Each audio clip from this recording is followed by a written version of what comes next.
Today, we're going to learn exactly what a lake pigment is, how it's made, and why artists for thousands of years went through extraordinary lengths, from fermenting roots to painstakingly extracting grams of pigment from dyed fabric to capture these elusive colors. At its core, a lake pigment is an organic, water-soluble dye made insoluble by binding it to a metallic salt. First, we start with extracting a dye from roots, flowers, leaves, insects, or even snails, using a solvent such as water, alcohol, lye, or steam. Once we extract the dye, we filter out the remaining material and repeat until the dye bath is as concentrated as possible. At this stage, modifiers can also be added. Iron to darken or shift hue, acids and alkalis to adjust the color. Next, we'll add our metallic salt. Potassium alum is the most common, but others like copper, tin, chrome, or even lead were historically used. Until now, the dye will still be water-soluble. It's sensitive to light, heat, pH, and metals. But that will change with the next step, with the addition of a base like soda ash or chalk, which will cause the pigment to precipitate out of solution. This precipitated pigment, the lake, settles to the bottom. It'll then be washed to remove unreacted material, dried, and ground to achieve the desired consistency. What we'll be left with is a pigment that can last centuries if used and stored properly. Now, we've outlined how lake pigments are made, but where did they come from and who used them? To explore that, we will briefly cover their long and colorful history. Lake pigments go back at least to antiquity. Ancient Egyptians used madder-based reds, and by the 1st century BCE, Greeks and Romans had already adopted madder. Some of the best preserved evidence is of dyed cloths found in ancient Egyptian tombs. The dry conditions of the desert allow textiles to be preserved and not decay as they would in most of continental Europe. By the early Middle Ages, Charlemagne even encouraged madder production. Around the 8th to 9th century, recycling dye and extracting pigment from cloth scraps was standard. From at least the 14th to 17th centuries, most madder lakes in Europe came from relaking madder-dyed wool, not from fresh roots. Art conservators have even found microscopic wool and linen fibers in the paint layers of various historic pieces, proving that artists sometimes use leftover cloth to extract pigment and create paint. But it wasn't just about madder. Medieval Europe relied on a trio of organic dye colors and their corresponding lake pigments. Woad and indigo were used for blue, weld, buckthorn, and earlier greenweed for yellow, and madder and even kermes for red. Woad thrives in damp northern climates and supported vast dyeing industries in France and Germany. They were so successful that entire towns like Languedoc in France became wealthy on its trade. Indigo was Woad's significantly more expensive cousin and had to be imported at great expense from faraway lands such as India, China, or even Japan. Greenweed is the original yellow lake for much of Europe, before being almost entirely replaced by weld and buckthorn from Turkey. Kermes is a small stick insect that is used in portraiture and manuscript until it was mostly replaced with cochineal during the Columbian Exchange. Madder and its synthetically produced derivative, alizarin, are still used in commercial paints such as alizarin crimson. Manuscript illuminators and fresco painters often deployed these lakes in multiple layers in a technique called glazing. Analyses confirm the use of Brazil wood and Orcian lakes in manuscripts from the 13th to 16th centuries. An elderberry lake was even identified in a 6th century Byzantine Bible known as the Codex Rossinensis. One of the common combinations was to use multiple of the same color in multiple layers with multiple tones. Weld would be used with Stildekron and madder with kermes or cochineal. We can see this technique here in Raphael's portrait of St. Catherine of Alexandria. In Catherine's robes, Raphael uses madder lake in the lower layers, with kermes lake layered over it. Generally, madder lake has a deep, warm tone, while kermes is often more cool-toned and scarlet-hued. These lake pigments, layered over each other, create depth and texture in the folds of the fabric.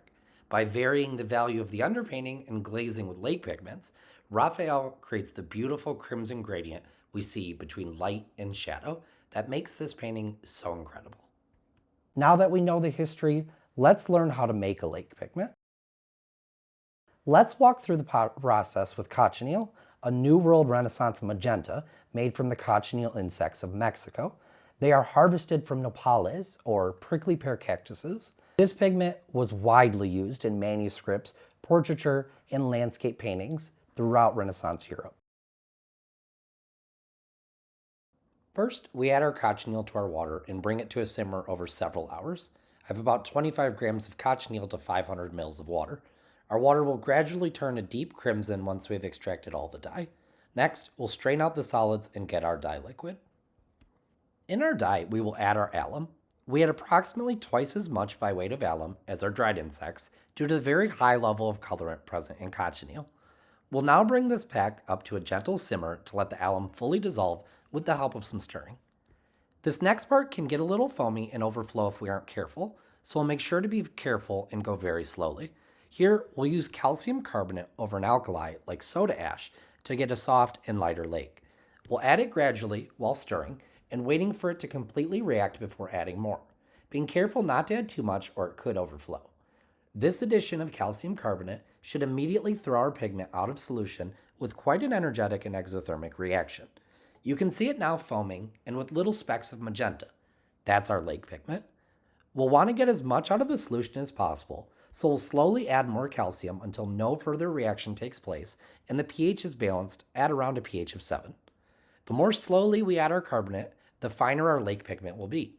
We'll be careful not to add too much though, because unlike soda ash, if there is an excess, we can't get it out simply by washing with water, as carbonates are not soluble in water like alkalis. By adding just enough carbonate, we will ensure our lake pigment is as high chroma as possible. Adding too little would mean we would discard valuable dye, and adding too much would lower our chroma and translucence. Too much, and our lake pigment could even turn semi-opaque. Every lake pigment and every base react very differently with how much and how quickly they react in foam.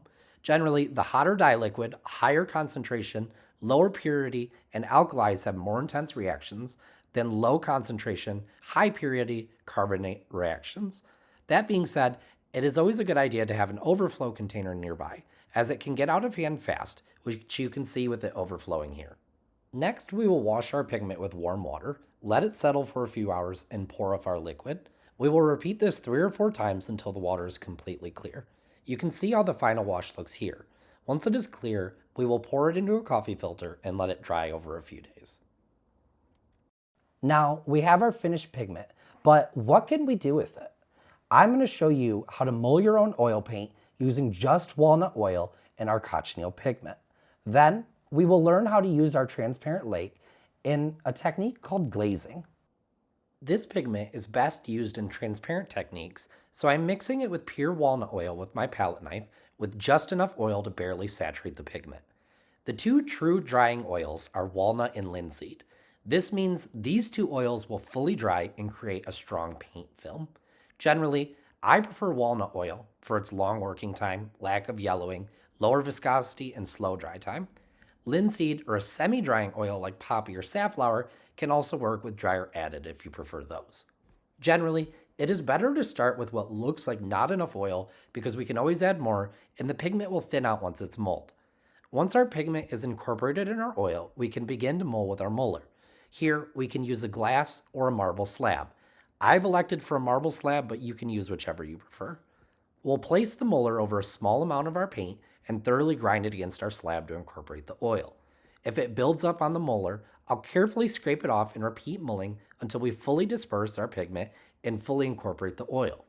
We'll work in a circular motion, bringing back in our paint that goes to the edges and mulling it again. If there are small clumps, we can break those up either by pressing the muller into them or using our palette knife. Generally, I try not to use too much pressure when mulling, as your hand can get tired very quickly. We will let our muller, slab, and gravity do most of the work. Under the muller, the weight and suction from the viscous oil will allow our pigment to incorporate. By fully incorporating our pigment, we will make a uniform consistency that will create a strong, durable paint film once we apply it.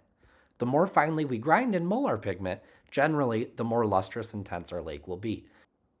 This is not always true for other types of pigments, but generally is for lakes. You can see the intense magenta our lake is now that it is fully mulled. Once it is mulled enough, I'll use my palette knife here to tube our paint into an empty aluminum tube. Now that we have our finished paint, we can use it for some glazing. Here I have an underpainting with all the values painted in grisaille, or black and white. With this underpainting, we'll be using our cochineal paint to glaze the petals of the hibiscus flower. The goal here won't be to cover, but to color. This will let us focus just on the color and allow our values to show through. I start by applying the glaze in long brush strokes, tracing the outline of the petal and then filling it in. Rather than applying the glaze in one completely smooth layer, I allow the texture of the brushstrokes to emphasize the values in the underpainting and add texture to the petal's surface. As I continue painting, I think about where the veins in the petal might branch off into smaller parts of the plant's vasculature. This helps me visualize where and how to create texture in the painting. I make sure to adjust the amount of oil that I use so I can dilute the paint according to the desired chroma. I picture this flower as having a pale pink center that gradually gets brighter as you get closer to the outside edges of the petals. For the less saturated sections of the hibiscus flower, I use more oil for a less intense color. And for the more vibrant parts of the flower, I use less oil for a more intense color. I also use a lower oil to pigment ratio in areas with intense shadows, because extra saturation there will help balance the painting. For this painting, I don't want the shadows to be too tonal, so I'll use more pigment in those areas. This will help the flower look more lush and alive. As I fill in more of the petals, I'll go back and adjust the glaze in previous petals to make sure everything is balanced. One of the benefits of walnut oil is the long working time. Here, I pick up some of the glaze where I want to thin it, and I can move it to another petal. That being said, we don't want to overwork the paint, but it's also fairly hard to overwork the paint when you're using walnut oil. As I'm finishing this layer of glaze, I want to talk a bit about the underpainting. The majority of our darks are coming from the underpainting, so it's important to fully flesh out our values before starting our glaze layer. You can see that as I paint, none of the shadows end up that much darker than when we started. For this underpainting, I used titanium white and vine black. As I was mapping out my values, I made sure to consider where the lighting was coming from. I wanted this flower to be a little backlit, so I made sure to add some extra shadows where the petals overlap. We can see that even just the first layer brings the flower to life. Our glaze is vibrant and luminous. That's the magic of lake pigments. Now I'll let this dry before finishing the painting with additional lake layers and some final opaque detailing in the center of the hibiscus. Here's our final glazed hibiscus. You can see just how luminous and reflective the painting turned out. And to think, all this came from just a little insect.